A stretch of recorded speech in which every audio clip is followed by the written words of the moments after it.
Hi, this is Mary Jo Tinlin from Family First. Thank you so much for speaking to us. Hey, Mary Jo, good morning. Good morning. So, is it true, is tomorrow the biggest travel day of the year? Yes, it is. And it gets bigger every year. I think the latest statistics are this year, with the economy improving, it's about 12% more people traveling tomorrow than the same day before Thanksgiving last year. Wow, that's a huge jump.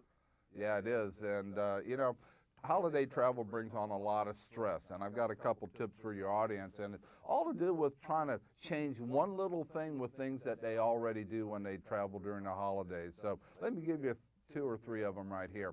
One is that it's always best to be dropped off at the airport. Ask a friend, borrow a favor, whatever it might be. That way you don't have to worry about traffic backed up or anything else. Leave it to the driver. You concentrate on getting your ticket ready, your ID out, and getting ready to travel. One of the cool tips, though, is that never let them drop you off at departures. Departures are always backed up. You've got cars 3 or 4 deep. You got the police trying to move everybody through. Have them drop you off at the arrivals area. There's far fewer people down there, and you'll be able to get out of the car and get onto your flight a lot happier and a lot easier. Less stress, if you will.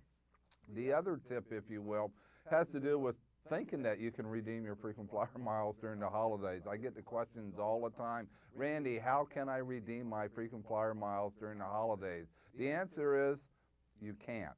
And that's why a couple of years ago I changed up. I still have my miles, but I also got the CapitalOne Venture Card. What it allows me to do is get a seat anytime, any day, anywhere I want to go. And they don't have the blackout dates that the airlines have. So if I get a last-minute idea to go visit my aunt during Thanksgiving, I know that the answer is always yes. So I really kind of like that option right there. And another tip out there is that before you travel, you might think about borrowing or even buying a lounge pass from an airline that you're going to fly. What that helps with is that when the flight is canceled, and it seems like it always happens to you, mind you, or a delay happens or something else happens, or you got a 2-hour connection in Chicago, instead of hanging out at the airport terminal, go into the airport lounge. You can check up on your seat assignment. You can find a place to actually charge up your iPhone or your iPad if you want to. There's snacks in there, there's drinks in there, newspapers to read, and you'll actually get rid of a lot of stress that you'll probably find in the airport terminal itself. So on to the next flight, feeling a lot better. Fantastic. Now, what about traveling by car? What tips do you have about that? Oh, well, there's one big tip, and that is never travel anywhere by car unless you've got one of those car charger things, because invariably, especially if you have kids, you want to take along your iPad, your computer, whatever it might be, download a couple movies before you go, and let the kids entertain themselves. You can have onboard entertainment just like the airlines out there, but the thing you always want to worry about is that running out of battery power, because halfway through Braveheart, the little one's going to say, Mom, or Dad, and the idea is that as long as you've got a charger in your car out there, you can hook that up and the kids will be just fine. So power to the people, as we say. And it's kind of hard to find a Radio Shack in the middle of Kansas, too, right? Yeah, it is. I mean, that's the worst thing, and you really don't want to be hanging out at the McDonald's waiting for your iPad to charge up.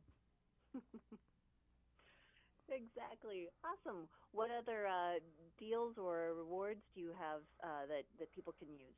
Well, one of the other things when you're traveling, here's a couple of ideas. Another thing you might consider is that this year versus last year, about 50% more planes have Wi-Fi on them. So if you're flying, take along your iPhone, take along your iPad, whatever it might be, and actually go ahead and spend $8 or $12 it might be and hook up the Wi-Fi.